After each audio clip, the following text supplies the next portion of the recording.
importância da brincadeira para as crianças? Bom, Tatiana, para falar de brincadeira, primeiro a gente precisa falar por que brincadeira para criança.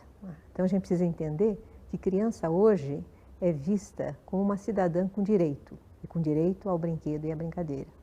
Essa é a concepção de criança e de infância dos tempos atuais.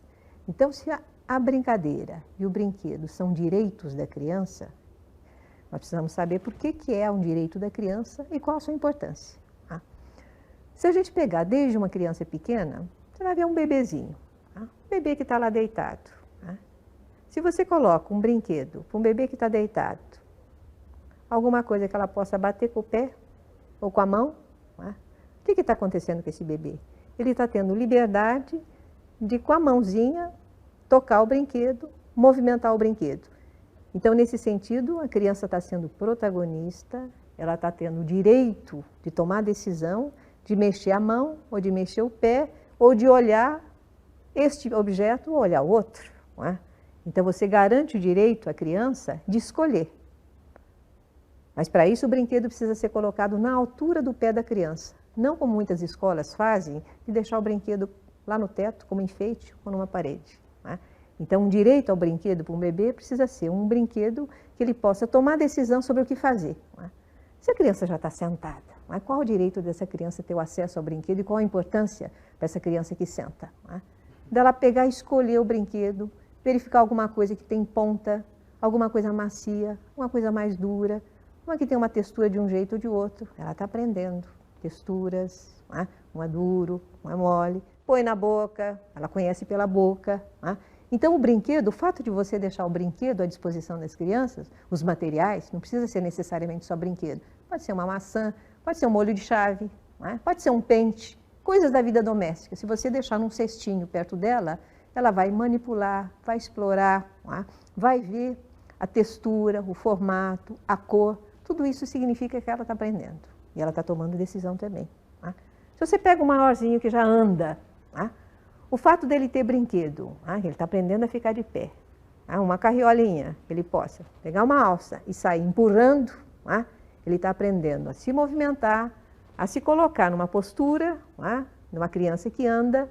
Se o carrinho tem coisas para tirar, para colocar, a criança dessa idade adora tirar e colocar. Então, ele está tomando decisão, está explorando os materiais, está se organizando para ver o que tira, o que põe. Então, está desenvolvendo não só a decisão, o movimento, o corpo, a forma dele pensar. Se você já entra com uma criança maior, que já está na fase do imaginário, a criança começa a imitar o outro. Então, se você dá uma colher, uma criança pequena de 1 ano e meio, 2 anos, o que ela vai fazer? Ela pega a colher e dá para o ursinho dela que está ao lado. Então, ela está imitando ações do adulto. Então, pela imitação, você vai gradativamente verificando como é que o mundo adulto alimenta o outro. Enquanto nos países ocidentais você usa o talher para alimentar, nos países orientais você vai usar o hashi. Então, cada cultura tem uma forma diversa de usar os materiais, de usar os brinquedos. Então, pelo brincar, a criança está aprendendo também as coisas do mundo da cultura. Uma criança maiorzinha, se você tem uma boneca, a boneca, os apetrechos da casa, são importantíssimos para ela entrar no mundo do faz de conta de coisas que ela domina. O que ela domina mais, uma criança de 3 anos? A vida do dia a dia dela, que é a casa. Todo mundo conhece o que é uma cozinha, o que é um quarto, porque todo mundo teve essa vivência. Então, oferecer brinquedos que representem o mundo doméstico é fundamental para a criança falar. Então, a criança, a partir de 1 ano e pouco, ela está desenvolvendo já a linguagem. E é importantíssimo que, no faz de conta, ela tenha a oportunidade de usar esses materiais, esses brinquedos, para falar aquilo que ela está pensando. Para simular, para assumir um personagem que ela gostaria de ser. Eu gostaria de ser médica. Então, o cantinho do médico já é um espaço predileto da criança que gostaria de ser médico, mas ela não pode ser. Ela pega a bonequinha, leva ali, e ela vai ter os cuidados médicos usando a boneca. Então, ela está aprendendo, pelo faz de conta, uma série de ações que ela só poderia fazer no futuro. Então, só aí eu já dei exemplo de como o brinquedo e a brincadeira tem a ver com a afetividade da pessoa, com o desenvolvimento do corpo, do movimento, da representação né? Ela usa um espelho, por exemplo, no espelho ela está se vendo, ela está vendo o outro, né? Então o próprio espelho também faz parte do equipamento de brincar, por isso que em toda brinquedoteca, em todo espaço de escola tem que ter o espelho, né? Porque no espelho ela vai ver quem sou eu, quem é o outro, né? E ela vai ver a diversidade estampada ali no espelho e vai aprender a se conhecer também, né? Nós teríamos vários outros brinquedos, joguinhos de regra, onde as crianças estão aprendendo a jogar juntas, né? E a regra, quem coloca, né? As próprias crianças podem colocar regras, mas assim como o próprio brinquedo pode trazer regras. Essas crianças, elas aprendem a brincar ou elas já nascem sabendo brincar, já é nato? Então, o brincar, né? Algumas pessoas acham que faz parte da vida de todo ser animal, né? E humano, né? Mas em toda cultura, as formas de brincar são diferentes. Então, ela precisa aprender na sociedade quais são as formas que cada cultura usa para brincar, né?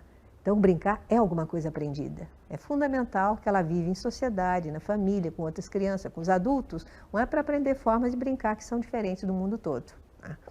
Então, eu estava dizendo que a criança, ela brinca com jogos de regra, né? Com jogos de regra, ela aprende a brincar com outros, a partilhar situações de ganhar e de perder, né? Que em joguinho de regra, um ganha e outro perde, né? Então, pela brincadeira, é fundamental eu aprender a dominar, enfim, a enfrentar situações de frustrações, que são comuns no cotidiano, né? Então, pelo brincar, você aprende a não só expressar afetividade, mas aprender também que existem momentos que você ganha e momentos que você perde, né? Assim como aprender diferentes formas, né, de jogar uma bolinha de gude, né? Um pique-bandeira, um esconde-esconde, né? Então, cada agrupamento infantil, eles têm regras diferentes que vale um pique num lugar ou que não vale esse tipo de modalidade. Eles definem e eles vão gradativamente ampliando aquilo que a gente chama a cultura lúdica, que é uma cultura, que é um conhecimento específico de crianças que brincam. E é fundamental uma criança ter esse volume de cultura lúdica, porque é isso que faz com que a criança tenha um arsenal de informações para ela poder interagir com outros pares. Então, a criança que brincou bastante é uma criança que tem liderança, é uma criança que sempre tem um jeito novo de brincar, não é? É uma criança que sempre tem uma regra nova para colocar, não é? É uma criança que tem flexibilidade, ela aprendeu a ter flexibilidade nesse contato aí com as pessoas. Então, e isso é fundamental hoje em dia para o século XXI, não é? Um ser humano flexível, um ser humano que saiba dialogar, enfrentar as situações diversas, que tenha contato com diversidade de pessoas, que tenha liderança, que tenha capacidade de escolha, né? Que desenvolva um raciocínio, né? Pelo brincar, você também aprende a ter um raciocínio matemático, um raciocínio de uso da linguagem, né? Um domínio espacial, né? Então, a brincadeira é importante, eu diria, para todas as áreas do conhecimento. Ela aprende a pensar e usa essa forma de pensamento para descobrir o mundo dela.